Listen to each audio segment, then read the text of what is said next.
দীর্ঘ 10 বছর পর মানে দেশে আসার পর আবার মাত্র 2 মাস মানে বাড়িতে থাকার পর আবার ফিরে যেতে হচ্ছে, মানে বিদেশে পাড়ি জমাইতে হচ্ছে। আসলে প্রবাসীর এটাই হচ্ছে কষ্ট, যে যায় অনেক দিন থাকে কিন্তু দেশে এসে যে আবার কিছুদিন বেশি করে ছুটি কাটাবে সেটা সম্ভব না।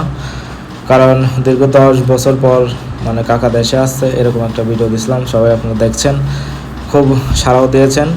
তো সেই আবার হচ্ছে মাত্র 2 মাস মতো দেশে থাকছে, আবার ওইখান থেকে ফোন দিছে যে মানে ছুটি বাড়াতে চাইছিল কিন্তু ছুটি বাড়াইতে না করছে, কারণ ছুটি বাড়াইলে কাজ থাকবে না এরকম আর কি।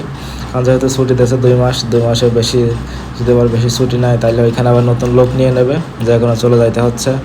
আসলে মন না চাইলেও চলে যেতে হয়। আসলে এই সময়টা এতটা কষ্টদায়ক, এতটা আসলেই আবেগীময়, মানে সবাইকে ছেড়ে আবার চলে যাইতে হচ্ছে, আবার কবে আসবে এর কোনো মানে নিশ্চয়তা নাই।